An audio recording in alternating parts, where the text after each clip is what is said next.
Leroy Jenkins.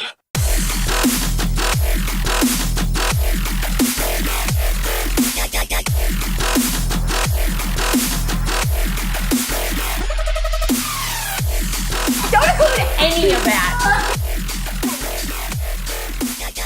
I felt so hard.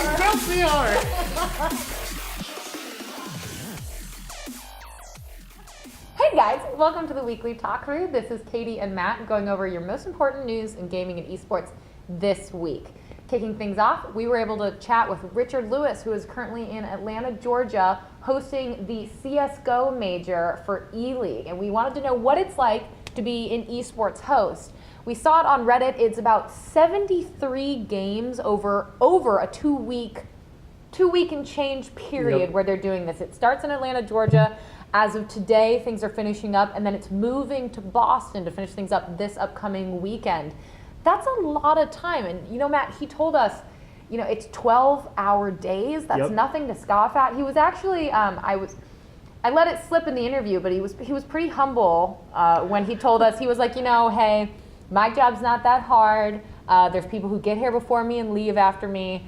And while I think that was nice of him to say for those folks, hosting and being in front of a camera for hours and hours for weeks is no joke. You are a face to hundreds of thousands of viewers, and I thought it was a little funny that he passed that off. Humble, of course, and very nice of him, but not to discredit how difficult that is. Yeah, no, I mean, shout out, first of all, to the entire talent and crew of E-League. You guys are putting on a great show. Everything so far has been great. Now, Richard Lewis is an esports industry vet, right? He's been around the block. And 12-hour days are not super fun, especially when you think about it. He is using his voice that whole time. I have done things where I've talked straight for like a couple hours, and my voice has been gone. Oh, well, Absolutely. He told us. So, of course, you can check out the interview. Go to thedailywalkthrough.com. Richard also tweeted it out, so you can find it on his Twitter. But he says in the interview that a frequent thing for him when he hosts is that his voice does get a little hoarse by the end of whatever tournament or event he may be hosting. And of course, eating becomes an issue. You know, when you're on the run, you've only got time to grab what's there. Like, there's definitely stresses on the body and stresses on the mind that come with doing something like this. And again, I highly recommend you check out the interview because it gives you an awesome look at what it's like behind the scenes of these events. How are they preparing? Do they come up with the jokes beforehand? How do they deal with the crew and the talent and the timing? And it was great for him to get to talk to us, so we appreciate that. Absolutely. And we will actually be there. Stay tuned for the finals in Boston for the CSGO major. So stay tuned for some fun from that. But Matt, there's also outside of our world of interviews, I think, some other big things happened this week for news. Nintendo might have dropped a bombshell, and that bombshell might have been made of cardboard. So, I know, as dangerous as that could be, Nintendo announced their new big initiative called Nintendo Labo, pronunciation not entirely sure. But we're going to figure that out later. We believe it's Labo. Essentially, it is this new DIY product that is aimed at kids. That is the target market. So it's like Legos with cardboard that you use with your Nintendo Switch. It is exactly like that.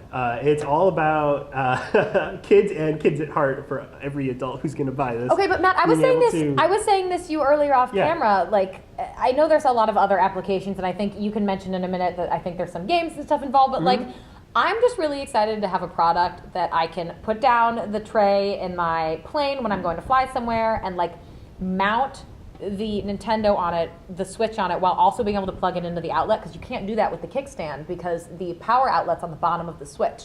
And I'm really excited to have something that's like a platform for it to be on. That's really all I want this for, though. I mean, they've come out with just standalone stands for that. You don't even need this for that. But, I know, but okay, wait. But I think there's something else behind it, behind just my desire of having a kickstand. No, I mean, look, these. If you've watched the video, if you haven't watched the video, please go watch the video because it's hard to understand what this is without seeing it firsthand. It's tough for us to describe it as bendable cardboard Legos, and you do not be like, well, that sounds really dumb. But it's actually super, super cool. And there's this whole like engineering type background where they're obviously trying to get kids into like thinking about things like engineers, because it's not even just cardboard. There's entire mechanisms within these objects that kids are building. There's instructions on them to how to fold them and stuff, but within, like for example, one of them is a camera. So you essentially fold cardboard like origami style into a camera. The Joy-Cons fit into certain parts of it, like the lens and like the button, which fit. That's awesome. Right, that's awesome. And then there's strings within, or I don't know, I don't know if it's strings or metal or whatever. Whatever, voodoo magic. That like pressing the button on the Joy-Con then activates like this little lever, which activates this little lever, which maybe turns some part of the cardboard. So you can use it as like it's all a intertwined. camera. And I think, Matt, you were saying that there's some games involved with this as well? Yeah, so they're not standalone games in the AAA sense of like, oh, I can play Fallout with a cardboard gun. No, not what's happening. Essentially, what's happening is these are DIY sort of. Think about it more like Wii Sports. I think that's a good sort of landing point for the way you should think about how this is going to work. It's sort of little cartoony type, almost mini games from what we can see and what we can tell that are going to be sort of the way of determining how these things work and sort of show off what they're meant to show off, but not necessarily provide a big gaming experience. Right. But nonetheless, they look super cool. I think the coolest part about it is the price. I think the price is getting a lot of slack and a lot of heat from the community. $70? And people are saying, oh my God, I'm paying $70 for cardboard. But you're not paying $70 for cardboard. Okay, to be fair, I did that too. I was like, to also be fair, I didn't read through the whole thing at first, which is my fault. So when I looked at Matt, I was like, $70 for cardboard? Are you kidding me? And he was like, no. There's other things involved. Right. So listen to Matt. It's $70 for games. Yes. And then cardboard, which realistically is $10 more than you're paying for a game anyway. And can I just say that my favorite part about this entire story, this actually came out, I believe, what was it? It was yesterday, that Germany's game rating board almost threw it away because they thought it was trash. And that might be my favorite story of the unveiling of Nintendo's Labo thingy. Is that literally they said, whatever, however you pronounce it, they said, quote, when we had the latest Nintendo hardware, it was almost dumped by the cleaning crew as waste paper. So that's one dangerous downside Nintendo to this Labo, product. not recycling. Yeah, put a sign on it somewhere, say, do not throw away. But we'll have to see. We are going to patiently wait to see how this is actually pronounced. Facebook took a giant step into esports this week. They announced that they are partnering with ESL, and it is going to broadcast the CSGO Pro League and the ESL 1 circuit exclusively on Facebook. The only other ways you're going to be able to find it are going to be through embeds on the actual websites themselves. This is a pretty big deal. The reaction from the community, unsurprisingly, because this is generally their reaction for all things that are changed, was resoundingly negative. No one seems like they want to go to Facebook for esports. There seems to be some confusion of like, is it Facebook Live? What are we doing? But Matt, and we'll get to this in a minute, it does seem like it has some pretty neat features involved. But what is your opinion on this whole? Hi, community here. I don't like it. Okay, so Matt is thumbs down. I'm thumbs down. Look, if we were in the arena, this would die. Look, pretty much every time a broadcast deal is struck with anybody but Twitch, everybody gets really upset. There's a reason for it, right? Like, Twitch is the best of this. There's no getting around that. There's no, oh, well, these guys are the challengers in the market. No, Twitch is the best of this. But Period. Facebook's bigger. Done. Facebook and YouTube are bigger. That is an accurate statement, but look, there is problems with YouTube gaming being like a subdivision of YouTube, and YouTube having issues with getting the content to the people that need or are looking for this content. It's a huge problem. And Facebook is, look, if they can figure it out and they can get the matches and the product to the people who are looking for it, fine. And if the video quality and the streaming quality is fine, okay. So my only concern... But it won't be.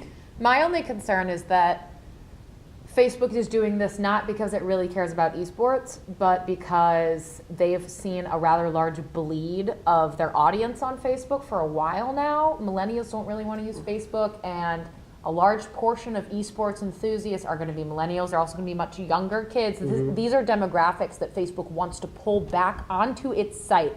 And that's my concern, is that this is more of a how can we build up our user base as opposed to we care about esports.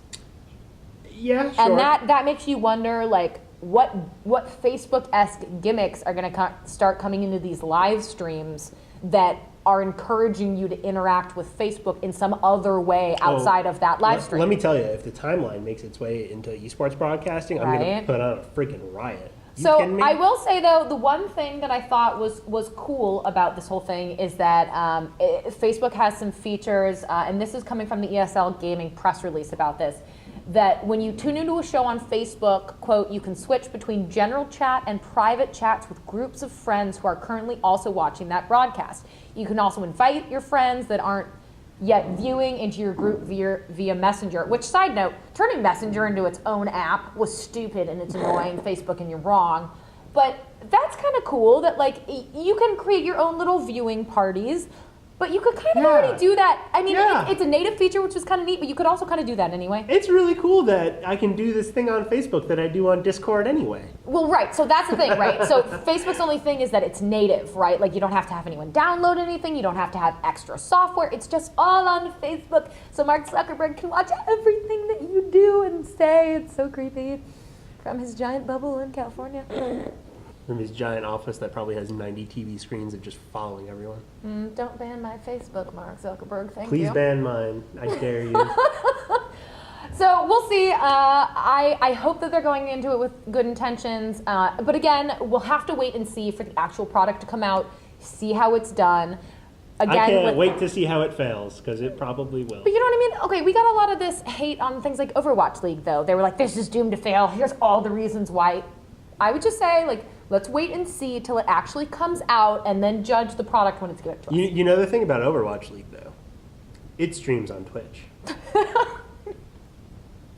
I do. Oh, I wonder how many people are going to use streaming softwares to screen capture their Facebooks and stream it onto Twitch. I mean, rebroadcasting, people do that. But. Yeah. Anyway, we'll see what happens. Stay tuned. We'll probably be back to you more on that as we find out more. But Matt, our favorite tale from our youth, I think, is coming to mobile gaming. Everybody's going to be receiving their Hogwarts letter very soon. I'm really excited about it. Everybody is going to be getting that letter that we've all dreamed of getting in the Owl Post very soon. That's actually how the video starts. It says, how the video you have starts. received your letter. Welcome to Harry Potter, Hogwarts Mystery, the mobile game that is going to be coming out. I don't think there's a definitive release date. No. It just says 2018. Or does it say fall 2018? Let me see. I think it's just 2018. No. I think it is just 2018. But yeah, so it's a mobile game, of course, as Matt was saying, for Harry Potter. It's RPG style. You get to create your character. You get to go to Hogwarts, attend classes. Get sorted. Yeah, learn all stuff, all those cool things. Yep. On mobile, which is the downside. Which is the downside. I just want an open world RPG game where I can go to Hogwarts and F things up. Well, make Warner Brothers make it. Also, Coder 3, if anyone's out there, make it. But this is just me screaming into a camera lens. But no, so it seems like this is going to be exciting. I'm definitely going to check it out. Something I'm interested in is in-game purchases. Is this going to be one of those games where they just do, it's like $4 or $5 up front for the app, and then that's it? I think it's going to be a free app, which tells you there's going to be I know, right? So that's the thing. Like, look, I would rather pay $6 for this app up front to play it than have it be free and have all of these dialogue wheel options be blurred out for like, pay $1 to unlock these dialogue options or whatever that crap is. Can I make a prediction for you? Yes. Go sit in potions class for 12 hours. If you'd like to go through potions class faster, please purchase Harry Potter credits. I know! It's gonna be some like pithy in-game item from the Harry Potter world that's like, get a whatever something something. Would you like to use Dumbledore's wand? Well, that's $20. And that's how Mom was like, little Billy, Why do I have $500 of charges on my bill this week? Well, I And Timmy's collected 10 Dumbledore wands. He eats all of them. But actually, so at the very bottom of this article from the Washington Post, Hogwarts Mystery, it will be released in the spring on the App Store, Google Well, Play, okay, so soon. and Soonish. the Amazon App Store. You know what? It's the first from Portkey Games, which Warner Bros. It's a label that they launched to create games based specifically on J.K. Rowling's series. We may have talked about this a while I ago. think it's only for mobile, though, right? Yeah. Which, again, high dashes hopes, your though. dream. I mean, okay, but here's the thing I'm hoping. Maybe if this is a hit, it will be turned into something like, okay, this was successful on mobile. We'll start looking at doing this on PC or console. It's going to be a hit for like 2 weeks, and then it's going to die a dramatic, I don't know. Hey, we thought death. Pokemon Go died off, but apparently there's still a bunch of people doing Pokemon There's Go. a tight-knit community with Pokemon Go, but they lost, what, like 70% at the very least of their player base? After making like however many billions. It was something ridiculous. Maybe they figured out how servers work. Maybe. Probably not.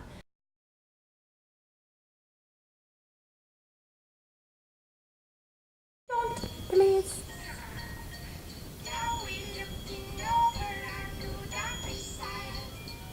I love these cats. I feel like waffles are so hit and miss in general because either they're really, really good or they're just actually poop.